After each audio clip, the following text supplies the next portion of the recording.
Convenience versus real preparedness.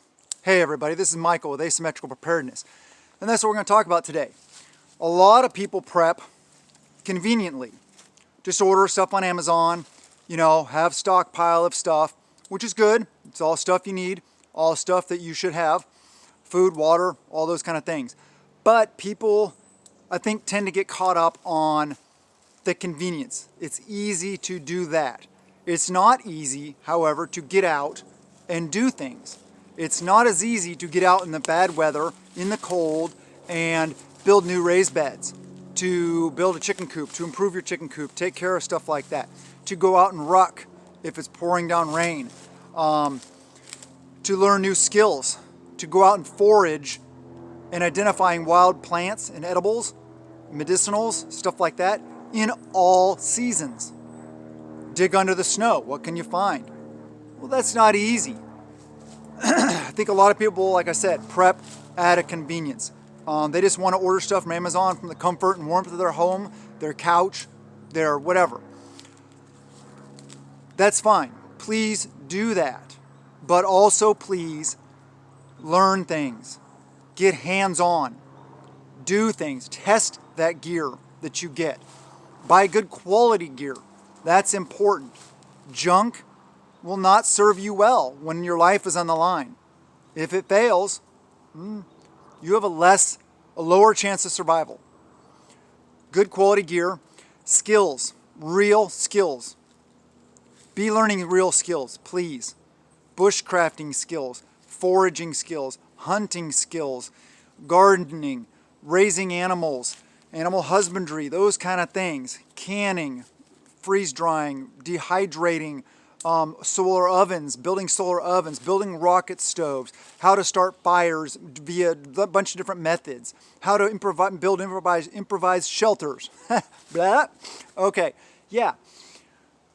In environments that you're not necessarily used to. Get outside your comfort zone, I guess, basically is what it is. It's easy to be comfortable. Well, we don't want to always be comfortable. If we're only always doing the easy things, then we're not really going to be growing. We're not going to show that real growth, that real improvement of ourselves and our abilities. We have to do the things. We have to train with our gear. We have to use our gear, to test our gear. We got to push our gear to its limits. Now is the time. Push our gear. We want it to fail now. If my gear is going to fail, I want it to fail now. So I know before my life is on the line, before my children's lives are on the line. It is important to me to know that what I'm using is going to work. Whether it's tactical gear in a tactical environment, or it is water filtration, or it is a cordage I'm trying, a knife, whatever it may be. I want to know, like ferro rod, for example, anything. There's a lot of different examples. I want to know that that is actually going to work the way it's intended to work every time. I get it. Stuff still wears out, stuff breaks. That's understandable. If you're training with a piece of gear for 5 years and stuff like that, every weekend or something like that, or every day, and then it ends up failing, well, that doesn't necessarily mean it's not quality. It lasted that long under those harsh conditions, then yeah, thumbs up. Maybe once you test stuff like that, get a backup of said thing, of said item. Quality doesn't necessarily have to mean the highest end possible. You don't have to buy a $300, $500, $1,000 knife. Maybe that $80, $100 knife will work just fine. That's usually what I find when it comes to knives. Anywhere from $80 to $150, usually for like a good quality fixed blade. Those are good quality knives that will do you right. Now, would I suggest a 1999 M-Tech or whatever they are at Big Five Sporting Goods? No, definitely not. They're not full tang. They are very sharp. They come very sharp, but they don't stay sharp. And sharpening them is a pain, and they don't work.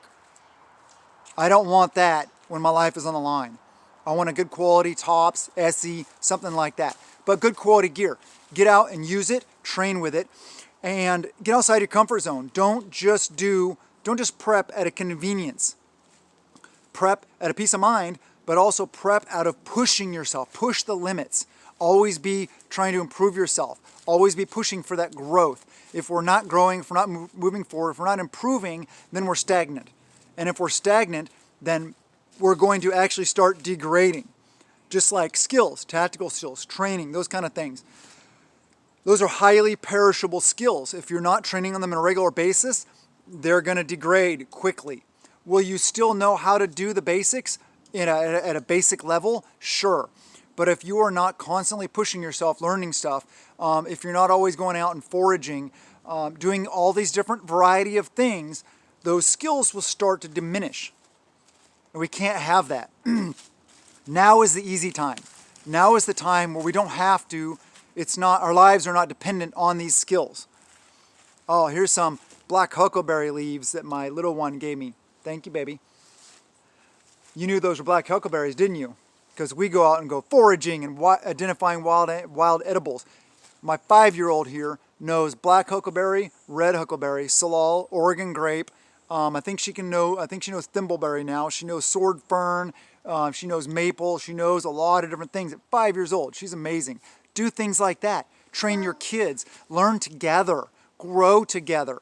It's not bad for you as a parent to allow your kids to see that you don't know everything.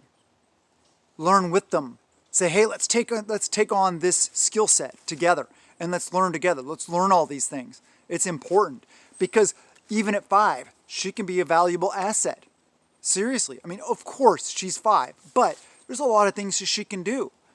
Don't underestimate your children. Empower them. Challenge them, just like yourself.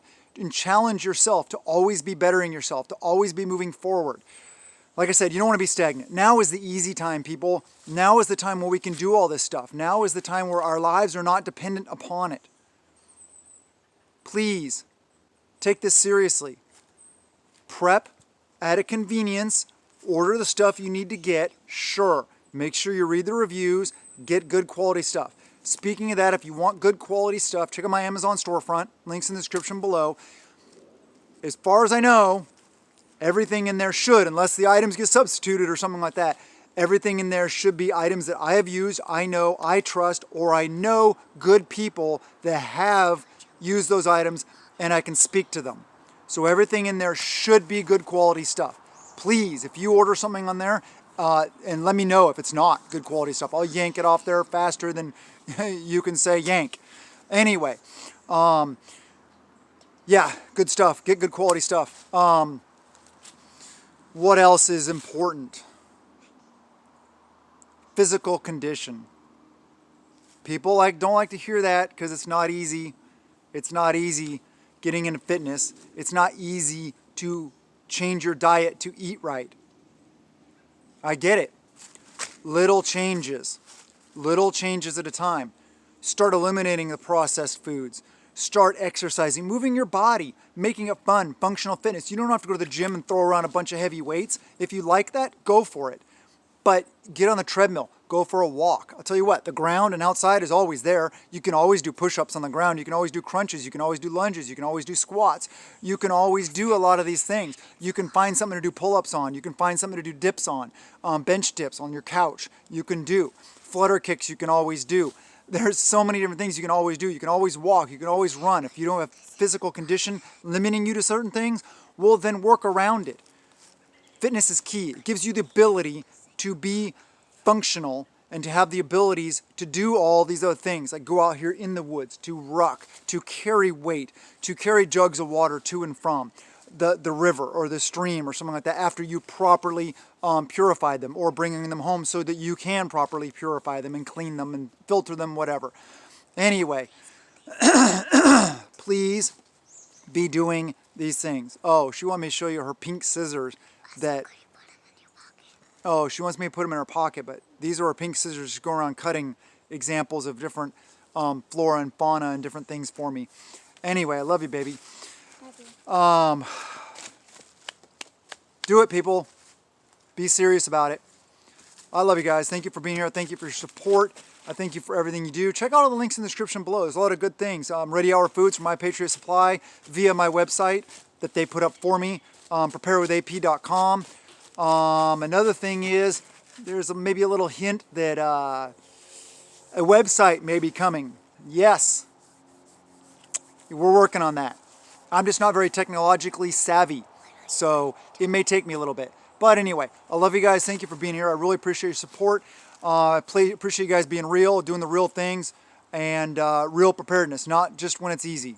Don't just prepare at a convenience. Try to do the hard things. Try to get outside your comfort zone and to improve yourselves. That's what I want. I want to empower you guys and uplift you guys to be able to do the real things. Anyway, have a wonderful day and blessings to you and yours.